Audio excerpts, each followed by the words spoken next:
Alright, hey guys, so I know it's been a hot minute. I'm sorry, I really just did my camera to get a light. I know it's been a hot minute since I actually shot a video, but this has been the most crazy 2 weeks of my life. And I know I post an update on myself like every 2 months, but this is just a catch up of what I've been doing the last couple of weeks. So basically, I'm just gonna run through everything up until like today. So about a week and a half ago, I moved into my new apartment. It was my first apartment, and I'm finally unpacked and everything. Basically, when I got here, I found out that I was gonna be switched in different rooms because the people at my office basically, because I had signed up when I signed my lease, I put my roommate as my preferred roommate because she had one girl who was switching out, so their room was open. So I was like, okay, let me just make sure that I'm listed in that room since there's someone already moving out. Well, what they did at the office is that they took the two of us out of our original building, like 906, and they moved us to 903. So it was just like, okay, we didn't know that, but thankfully it was, blessing in disguise because 906 was on like the second floor, and 903 is at the bottom, and I was like, I wasn't ready to move all my stuff up a flight of stairs, so it was just a really hectic day because I had to move in the morning. I left my house at like 8 a.m. I got there, I went to Publix first to get breakfast, and then I left Paulding around 9.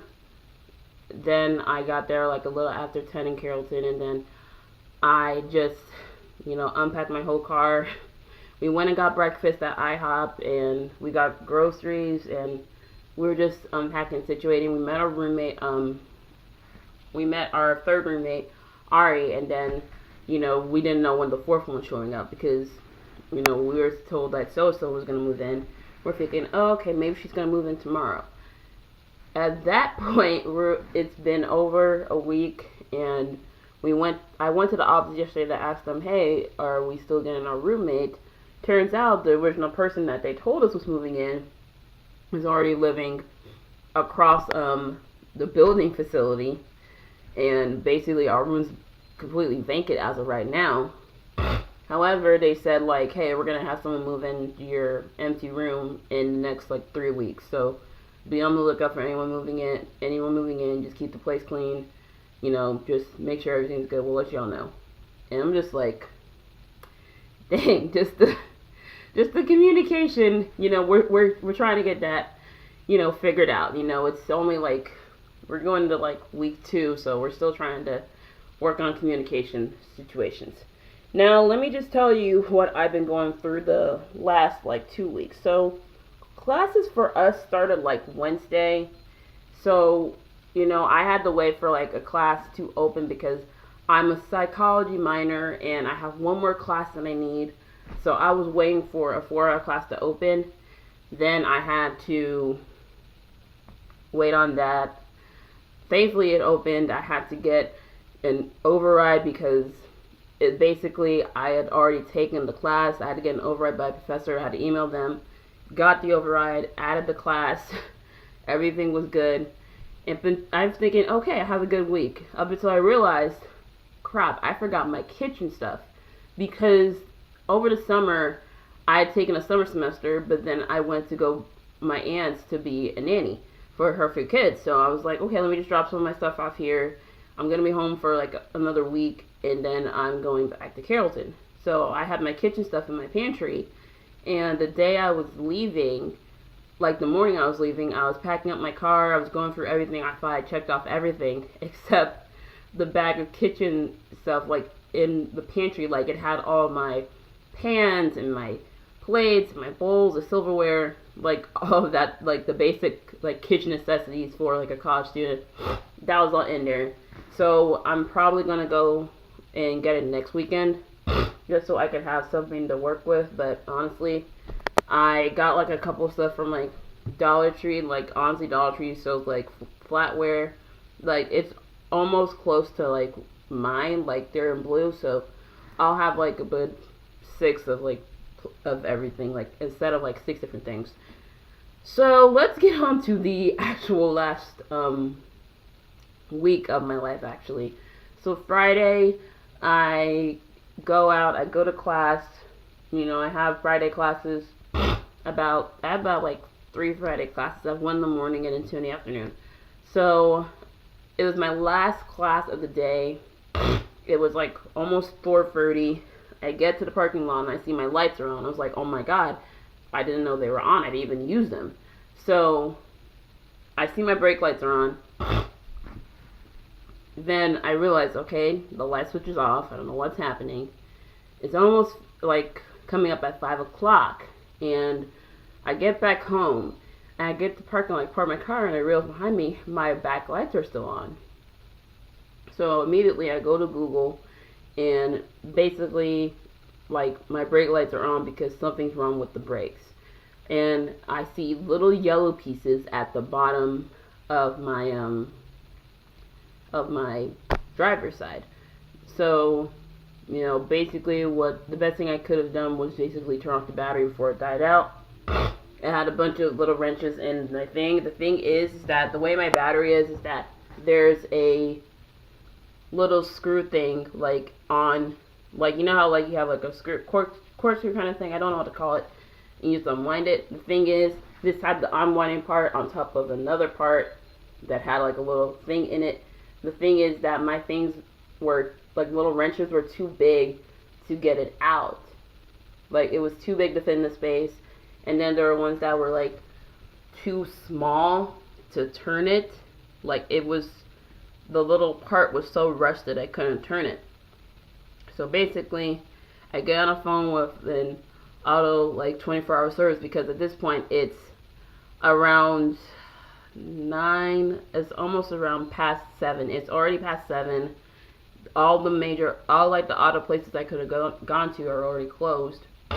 So basically, the best case scenario was like I let my battery die out overnight and just put a jump in it and basically just get the brakes checked out.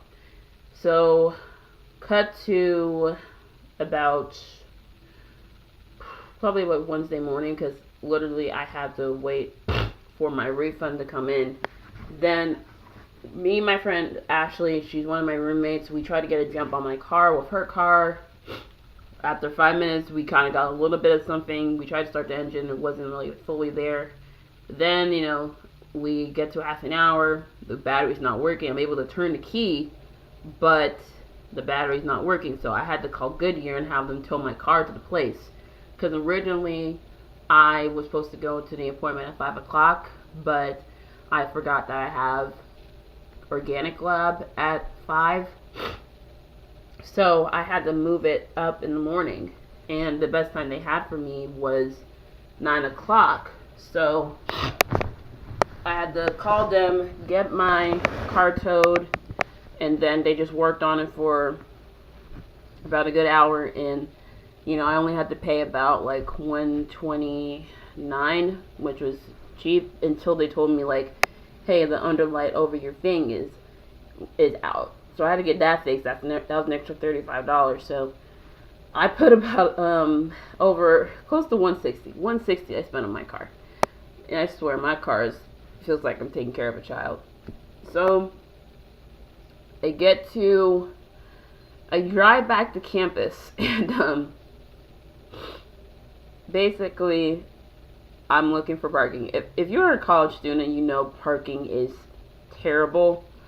I know I wasn't going to find anything at TLC, so the best thing I could find was at the Oaks, because my building was in, the building next to it. So I was like, okay, let me find a parking space here.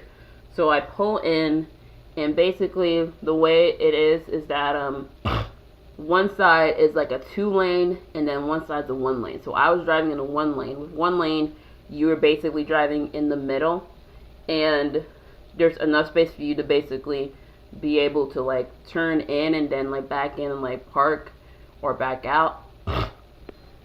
So what happened was, I was pulling in, I saw a spot like up ahead, and before I could pause and get ready to park, this girl backed out of her space without looking at her windows. And when I tell you that she was going really fast, basically she's going at the speed of where you would pull out of your driveway if you weren't looking at your windows and you were running late to work. Like, you would basically pull out of there. It happened so quickly that I didn't get to respond and honk my horn. She basically hit like her back into like the front side of my car. This was like wasn't just like literally like bang in the car. This was like a bump and press. So basically she bumped the car and just pressed in. I was completely in shock. Like, honestly, I was in shock. I was so mad because I just gotten the brakes fixed on my car. Basically, the damage to the car is that the front exterior side where, like, you have that part between, like, the headlight and then you have the part between, like, the car door. That is bumped. That has a dent and it's scuffed up with the car's paint. And also, like, the corner of the headlight almost popped out. Like, basically, like, think of like your glasses, like you have like a little bit of a pop up with your glasses, a little bit like inner. That's basically what my left headlight looks like. And the part where the door and like the additional part of the front meets, this side is like caved in a little, so when I open the door I don't open it to like an angle, because if I do, it will make a click noise and it will cause more damage to the thing if I turn it in. Well, not a lot of damage, just like it'll be like going through like a little thing you have to like click it through. I didn't want to do that, so I've been, going on the passenger side, out the passenger side of my car for the last 2 days. I try to keep calm, and I immediately asked for her name and insurance because, it was just a mess. Then I called University Police since it was an on-campus incident. I had to file a police report. I was in that parking lot for almost 3 hours. I had to go to my second teacher and tell them, hey, I missed class because I had to file a report because I got in an accident in the parking lot. And the thing is that this was really out of nowhere. Like, the fact that she didn't see that someone was behind her, like, because the thing is with the university parking lot, there's always cars coming in and out, in and out. And the thing is, you have to be so aware of what's going on. You have to be so careful and back out slowly. Like, you can't just ease out of there like you're in like a grocery store parking lot, like at Walmart. Like, people will go at certain like crazy speeds.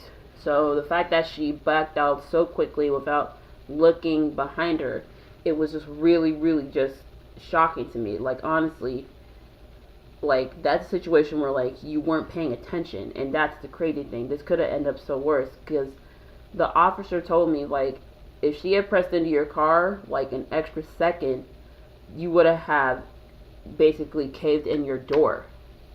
So the door side would have been caved in. She had backed in an extra second.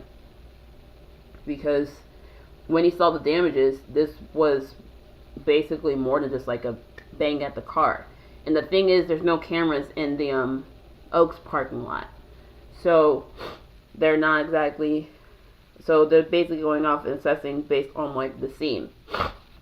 And honestly, I was really like nervous when I called University Police, because as a person of color, it's kind of like a fearful thing. Like, whenever you get like involved with police officers, I get really like kind of like a mini like anxiety whenever I see a cop car behind me. Honestly, I have like a greatest fear of getting pulled over. So when I called them, one of them responded, and he came up. This was my first interaction with like police officers, and they made the situation completely just a relief. Like, they made the situation a lot easier. They realized it was my first accident, and that, they knew it wasn't my fault, and It just made the whole process really easy. They were able to help me and like tell me what I had to do as someone who was hit in this incident. You know, honestly, there was a responding officer that came in. He told me what happened, what the whole process was. I explained to them what happened and what led to like me getting hit. You know, they assessed the damages and they gave me a police report. They printed out the copy of like information that they got, and I had to go and, you know, pick up, like, reference my case number because I had to go to the station they had on campus, and then they told me I had to come and pick up like my full case number, like the full actual case, so I can get it and turn it into the other person's insurance company so they can give me my claim, and then I can go get it fixed. So I had to go to my calculus teacher and tell them that I wasn't in class because I had to go file a police report because I got hit in the parking lot. He understood completely, and that's like honestly a relief. I'm about to sneeze. Okay, sorry guys, I had to sneeze. It's a relief because, you know, not all teachers are going to be, you know, considerate of your situation. Like, they're all your teachers, just some like in college specifically that don't really, you know, fully, I don't know how to say it. They don't fully like take in like, oh, this stuff happens. Like, there's some of them will be like, oh, that stuff happens. You still miss classes and account of absence. Like, some of them don't really care. But, you know, I have like a teacher that really like considers like, hey, I was in an unfortunate situation. I didn't mean to miss class. So thankfully he's letting me take a makeup quiz. We had a quiz that day. And, you know, thankfully he's letting me take a makeup quiz.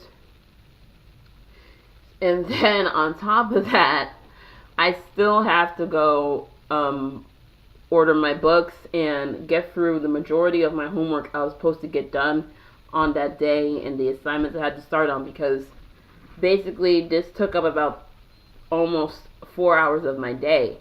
And it just really sucks that all this happened within the span of a couple of days. So basically the last 3 weeks, not like the last 3 weeks, the last 2 weeks have been a complete mess. Honestly, I'm just relieved that I wasn't hurt. You know, I called my uncle and, you know, because the insurance is under his name.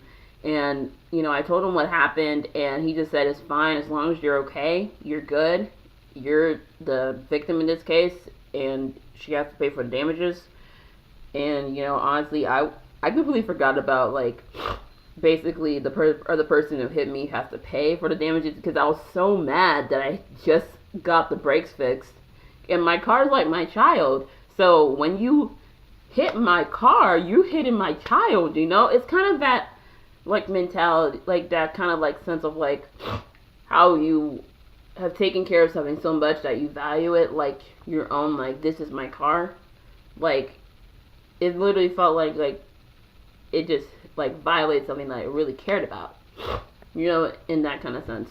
So this video is obviously too long. I basically did like a whole run through of everything that's been happening to me. Y'all, allergies are really killing me right now. This humidity sucks. Anyway, I just wanted to do that because I wanted to get an update on everything. Thankfully, I will be doing weekend videos again. I'm actually uploading a couple of videos today because your girl has about her first test of the next couple of weeks. So I have like 2 tests next week, and then I have 3 tests the week after, the week after with Labor Day. So I am just going to be busy. I'm going to have daily tea out because so much stuff happened this week. Like, I couldn't sum it up on Tuesday, and a lot more stuff happened. I'm going to be doing my reactions again, and I'm also going to do kind of like a little bit of vlogging, but I'm going to put some on like this channel here and then a couple on my lifestyle channel. So stay tuned for that. Subscribe to the channel. Hit the bell. If you stayed for the whole entire video, leave a little comment down below, like a little heart. Anyways, your girl, peace out. My love, and have a great week.